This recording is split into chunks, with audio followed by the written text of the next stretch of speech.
আসসালামু আলাইকুম এভরিওয়ান, সবাই কেমন আছেন? আশা করছি খুব ভালো আছেন, আল্লাহর রহমতে সুস্থ আছেন। চলুন তাহলে শুরু করে দেওয়া যাক আজকের মজাদার এগ ড্রপ স্যুপ রেসিপি। দেখুন খুবই মজাদার। সো শুরু করা যাক। বিসমিল্লাহির রহমানির রহিম। চলুন দেখে নেওয়া যাক কী কী উপকরণ আজকে আমাদের লাগছে 2টা ডিম আমি ফেটিয়ে নিয়েছি এখানে ভালো করে বাটিতে।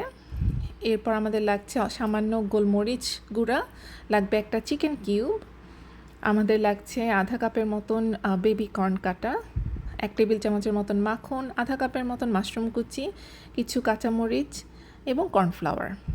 সো শুরু করে দেওয়া যাক আমাদের আজকের রান্না। বিসমিল্লাহির রহমানির রহিম। চুলায় পাত্রটা বসিয়ে আমি যখন দেখলাম যে গরম হয়ে গেল, ভেতরে আমি মাখন দিয়ে দিলাম, তার ভেতরে আমি মাশরুম কুচি দিয়ে দিলাম এরপরে বেবি কর্ন কেটে রাখা যা ছিল সেটা, এরপরে দিয়ে দিলাম কাঁচামরিচ। এই মাখনের ভেতর হালকা করে আমি একটু ভাজবো যতক্ষণ আসলে কাঁচা গন্ধটা চলে যায় সে পর্যন্ত। আমার সময় লেগেছে প্রায় 1 মিনিটের মতন। আপনারা কম বেশি করে ভাজতে পারেন। আমি হাই হিটে রেখেছিলাম চুলা, তো ওভাবে আমি এটা করছিলাম। আর এটা কিন্তু খুব সহজ এবং মজার রান্না। তো এর ভেতরে আমি এরপরে দিয়ে দিলাম একটা চিকেন কিউব যে রেখেছিলাম সেটা, আর সামান্য গোলমরিচ। চিকেন কিউবটা একটু কেটে দিচ্ছিলাম, ভেঙে দিচ্ছিলাম যাতে ঠিক মতন মশলাটা সবজিগুলোর সাথে লেগে যায়। আপনারা চাইলে গাজর দিতে পারেন, মটরশুঁটি দিতে পারেন। আমার হাতের কাছে ছিল আসলে বেবি কর্ন আর মাশরুম, সেই জন্য আমি এই দুটা দিয়ে আজকে রান্না করছি। তো যখন এটা দেখলাম যে হালকা হয়ে গেছে ভাজা হাই হিটে, তখন আমার মনে হলো যে এটার সময় এসেছে আসলে পানি দেয়া।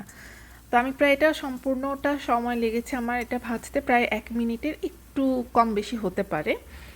তো তারপরে ভেতরে আমি ফুটন্ত গরম পানি দিয়ে দিলাম। আমি গরম পানি করতে দিয়েছিলাম কেটেলে, তো এটা তাই গরম গরম পানিটা আমি দিয়ে দিলাম ভেতরে। 1 লিটারের কিছু বেশি এখানে পানি আছে। তো এটা আমি 2 থেকে 3 জনের জন্য রান্না করছিলাম। খুবই মজার এবং সহজ একটা স্যুপ। আপনারা এনি টাইম এটা রান্না করতে পারবেন। মাশরুম বা বেবি কর্ন হাতের কাছে না থাকলে হাতের কাছে যা আছে আপনারা তাই দিয়েই রান্না করতে পারবেন। এত সহজ একটা রেসিপি এটা। সো ডিমটার ভেতরে যে 2টা ডিম ফেটিয়ে রেখেছিলাম, ভেতরে আমি কর্নফ্লাওয়ারটা গুলিয়ে ভেতরে দিয়ে দিব। একটা টিপস বলে দিই, কর্নফ্লাওয়ার অলওয়েজ ঠান্ডা পানিতে আপনারা গোলাবেন। তো গোলানোর পরে ভেতরে আমি ডিমের সাথে দিয়ে দিলাম। আপনারা আলাদা করেও কর্নফ্লাওয়ারটা পরে দিতে পারেন, কিন্তু আমি এখন একবারে ডিমের সাথে মিশিয়ে দিয়ে দিলাম।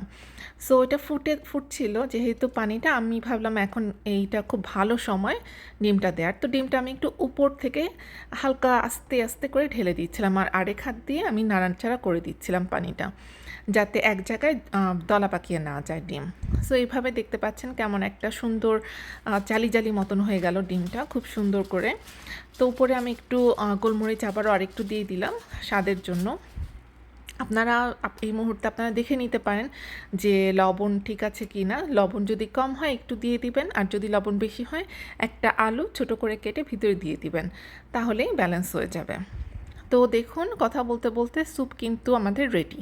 সব মিলিয়ে আমার লেগেছে বড়জোর 5 মিনিট। যেহেতু সব কিছু হাতের কাছে রেডি ছিল, আমার খুব বেশি সময় লাগেনি। এটা আপনারা এনি টাইম শীতের সময় কিংবা এনি টাইম যদি কেউ অসুস্থ থাকে ঘরে, তাদের জন্য বা নিজেদের জন্য এভরিডে স্যুপ হিসেবে এটা আপনারা খেতেই পারেন। খুবই ভালো এবং স্বাস্থ্যকর একটা রেসিপি। অবশ্যই বাসায় ট্রাই করে দেখবেন এবং অবশ্যই কমেন্ট করে জানাবেন কার কেমন লাগলো। আর যদি আপনারা মনে করেন তাহলে অবশ্যই লাইক দিয়ে সাবস্ক্রাইব করে পাশেই থাকবেন। সো আমার রান্না হয়ে গেল স্যুপ। আমি এখন একটা বাটিতে এটা ঢেলে সার্ভ করব গরম গরম। সো আমি এই বাটিতে ঢেলে নিচ্ছি স্যুপটা। এই তো আজকের রান্না এই পর্যন্তই। তাহলে সবাই ভালো থাকবেন, সুস্থ থাকবেন, আল্লাহর রহমতে অনেক অনেক অনেক ভালো এবং সুখে থাকবেন। আজ এ পর্যন্তই, আবার দেখা হবে অন্য কোনো রেসিপি নিয়ে নেক্সট টাইম। আল্লাহ হাফিজ।